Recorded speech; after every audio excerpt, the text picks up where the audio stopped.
Olympics. Their context of being a top 14 means it drops down to the 5th automatically, which throws in all types of scenarios for Oceania and Europe. So many people will have an eye on this game from wherever you are in the world. Well, I tell you what, France didn't have it all their own way against our generous hosts. 21-14. They relied on a double from Cepho and one from Lagel. While for Uruguay, they were beaten out in a scrap by just a couple of points, and they really are one of the great stories of this year's series.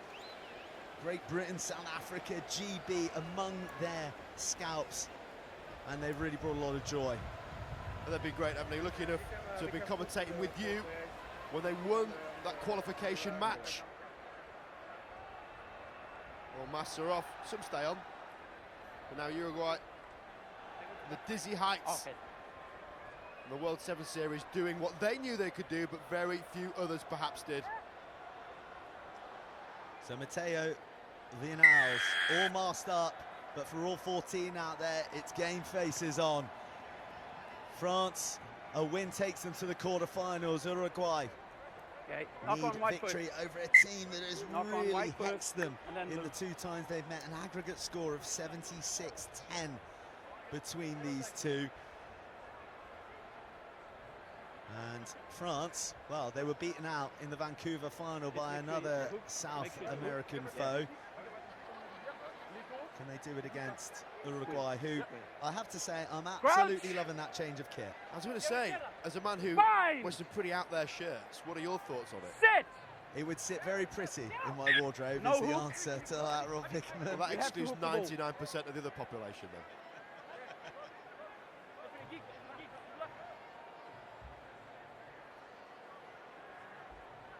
So Los Terros in possession and looking to put a bit of width on it as they present some numbers into the middle, and then they do find Viñals, the masked crusader, down that left flank. Gets wrapped up on the doorstep of the 22. Is there an avenue of opportunity? Just shudders a mile, looks to dart through. Viñals back on the ball into Basso. Well, it's good from Uruguay. It's really, there's a lot of impetus, isn't there, from them. Amaya. Roll. Try scorer yesterday against GB. Off they go, Uruguay.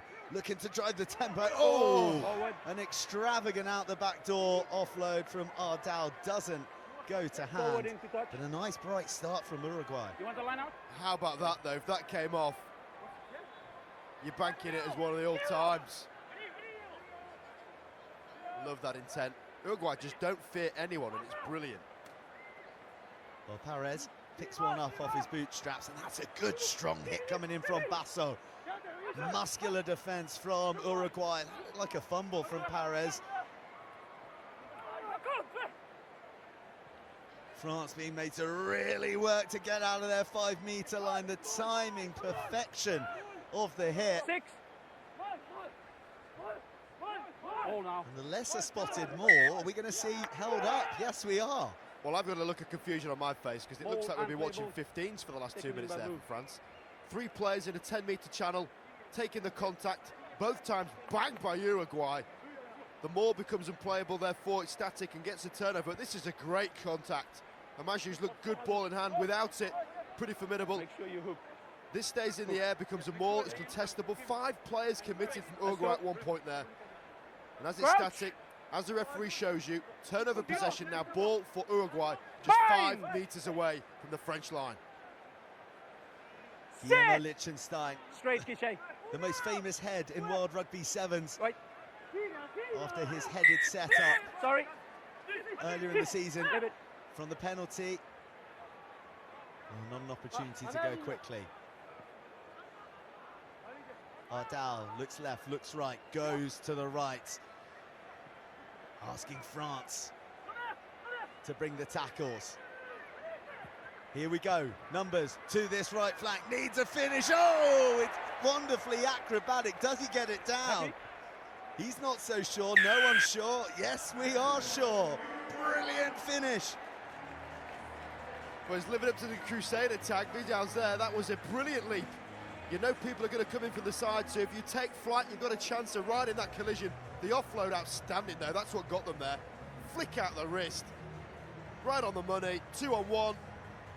Hold your winger, play the ball, and that is how you finish. A brilliant try from a man who scored 3 here in November, so he enjoys spending time at the Cathay HSBC Hong Kong Sevens. And that is a fabulous conversion to maximise it to 7. I'm sure there's a few capes flying around that south stand. He needs one on.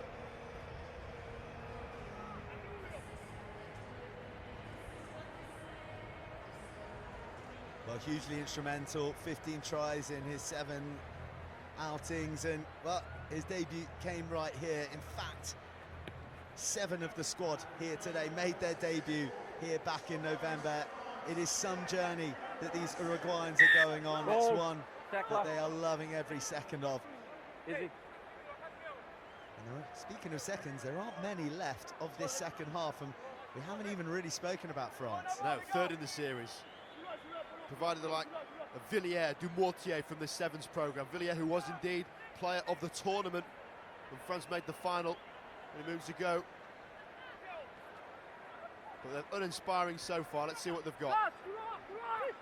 Release, captain. Yet to fire a shot, and that's an avenue that's shut for Riva. In fact, he runs down a cul-de-sac full of Los Terros players, but you can always count on Jonathan Largel to get a bit of go forward from a sticky situation. Good low tackle on Pasquet. And the counter as well. Ooh. He went on the ground first, 20, and then counteract. Off Perez goes. This is the injection that France need. Oh, just round the corner and finding the hands of Jordan Sefo. They haven't had a sniff all half, but you give it to Sefo. He delivers your tries.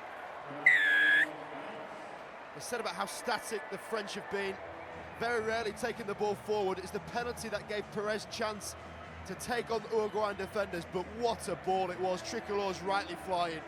Perez, check this one out. Defender reads the pass with the dummy, then that is pinpoint. Sefo, the French version of Penaud, so dangerous when he's got his hands on the ball. Wonderful player to see in full flight.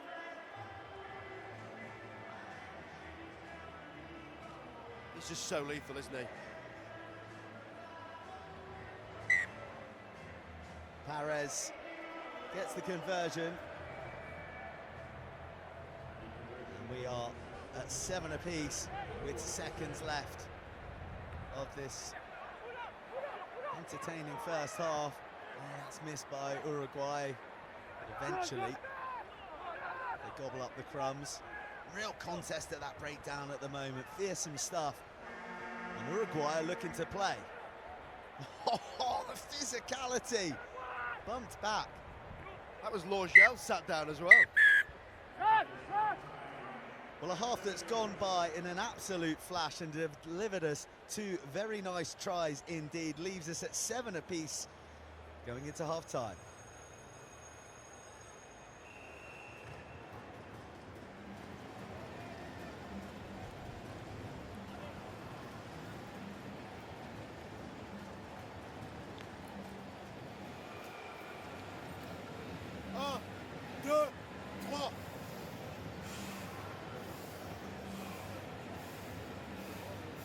Les gars, juste là, nous, je vais parler de nous.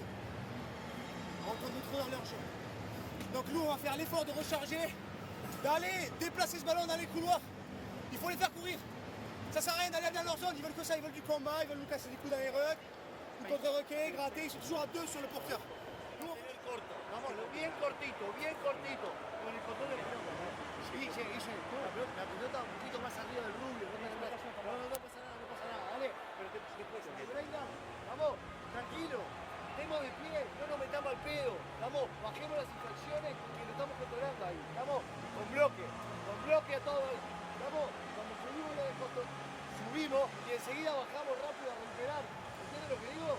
Vamos, para que no nos pasen largos afuera. ¿Ok? ¿Vale? Pero mantengámoslo corto al partido, bien cortito. ¿Vale?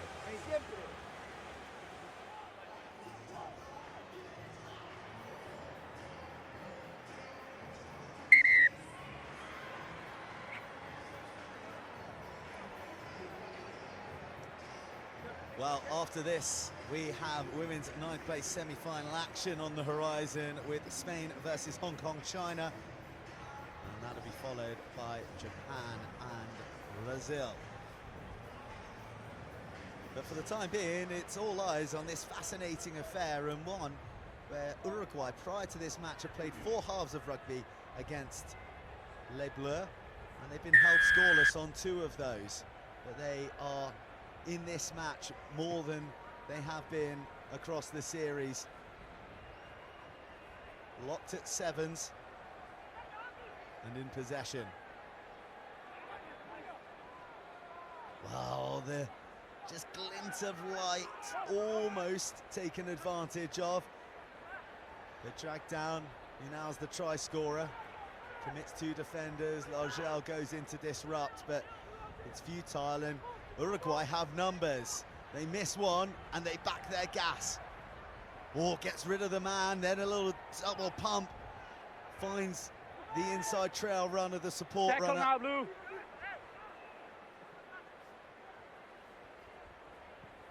Oh, some confusion and another monstrous contact involving Largel, with him coming off second best, which is just unheard of. Okay, leave him wide. Thank you. Still difficult to break down, and such is Uruguay's way. They kick to the backfield. They're one of the biggest exponents of this tactic. 4th most kicks on the series, you're right, it's a real weapon for them, but this is more tactical. They're trying to just get territory rather than regain the possession, and now it's all on France, who again have gone back to looking very static. On the ball. France are miles off the pace here in Hong Kong. They are 3rd in the series, and they're looking way off it.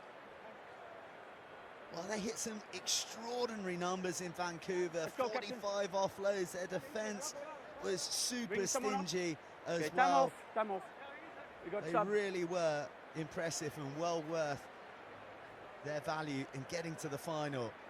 But as he said, Vix, well off the pace here at the moment. And just talking about that table, you got Fiji a point beneath French in 4th, alongside Australia on the same number, and then it's a really congested middle. So many people will be keeping an eye on France because they have already qualified for the Olympics. They are so crucial to the ongoing battle on the series. Well, Sefo is off and Antoine Zedar is onto the field, and at 6'6" and 103 kilos, he's a pretty handily sized human being to be bringing on for this physical matchup. And he's someone Stand else off. that's looking at this 7 series has been an opportunity Stand for wide. 15s. A World Cup on the horizon for French rugby in 15s. White. But all eyes at the moment here. Well, no, okay. Imagine not looking good.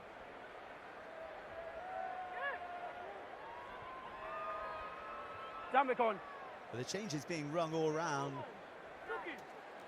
So lots of fresh personnel on for this key line out. A half dummy jump, won by Uruguay, who go charging through the middle. Big gap here to exploit, but brilliant tackle, and then the quick pick and a dart round the corner. Huge drive for Perez and huge for Uruguay. But it seems every single series we have seen this year, Uruguay have been celebrating fanatically at the end, and this could well be one of the moments as well. Lovely piece of play, set piece perfect, but that's the crucial player. Keep your eye on Arcos Perez, because he goes, scoots, picks it up like any 9 you'd see in 15s, trails that ball, tracks it well. Pasquet stepping in, and it means that short side, far side's wide open.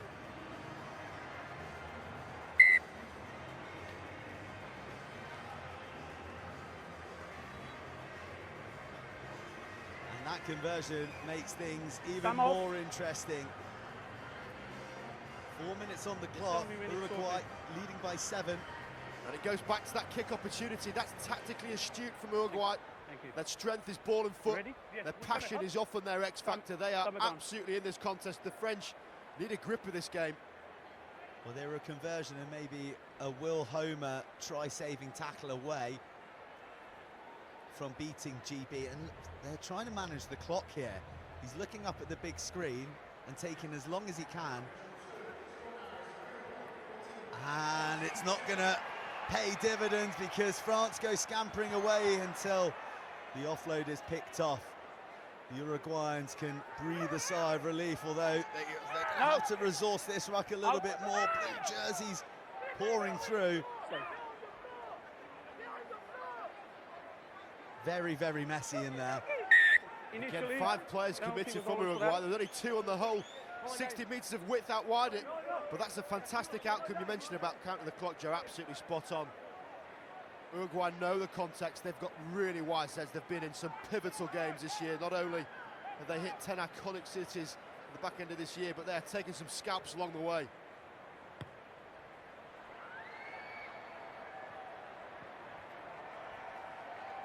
Tomas. Well, the commitment, you just cannot question. Bautista, Basso. Hey. Yeah, he's off. Looking bedraggled. Stand back on. Having been involved Stay in there, that. Jonathan. Yeah. But a human rugby sevens player, Jenga, that rewarded Uruguay with the penalty. And again, they use the same move off the scrum. And again, France are struggling to deal with the Los Terros attack until the pass doesn't go to hand. And France, well, they're going to breathe a sigh of relief that they're going to get some ball. And it's over to the likes of Barak to do something about it. Riva was talking at half-time, 9 white. issuing the instructions. Thank you. Number 9. Not getting to the point of being critical, but approaching it. French with just 0 possession in this game. When they had it, they got rid of it. Just 9 passes the whole game for a team that love to have ball in hand. Brazionis is coming on for Lijtenstein. Crouch. A conveyor belt of Uruguayans coming on to add their energy from the bench. France, they need energy, they need precision, and they need a game-breaking moment. JP Barak is usually the man to do so. He links up with Joseph and back to Barak, and this is better from Les Bleus. Jefferson Lee Joseph in at scrum half, and in a flash, the ball out to the right flank, the stepping work of Zayda. Hands out, captain. Well, the call was hands out. Los Terros didn't listen. Also threw the ball away. That didn't look good as an optic. It looked like it was a fair competition.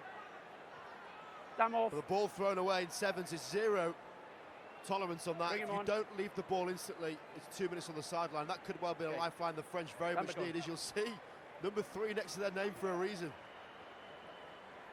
France looking for a way to break down this Uruguayan defence. They're not going to get through Alvarez on that occasion, but they will get a penalty. So much talent in this French team. Lagelle's always going to go forward for them. The threats are everywhere. Oh, just a moment with Uruguay falling asleep, and Pasquet. Oh, still France. Oh, they find a way through. They wriggle free. Jefferson Lee Joseph. Well, there's much excitement surrounding the supercharged winger, but this time it was all about the wriggling and the writhing, and he just manages to squirm free. He certainly does, but as we are into just double digits on the clock with seconds only left now, this kick becomes huge. Barak, he is a sharpshooter. What's he got?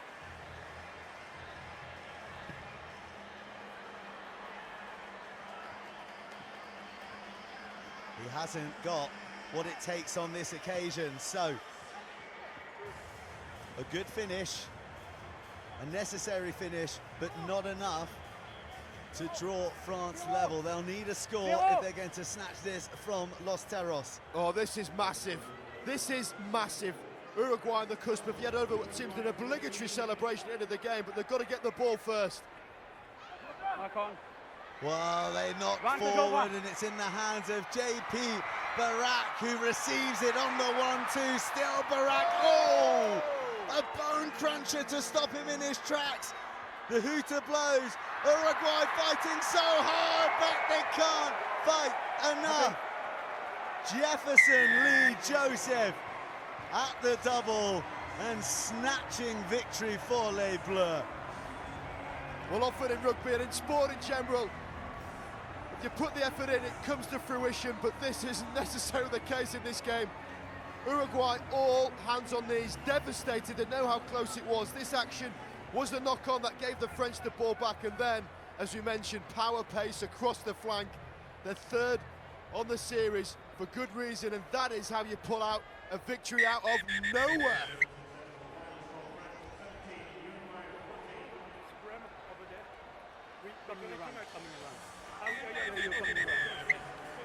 No conversion added, but no conversion required. To a man, there is not an Uruguayan on his feet.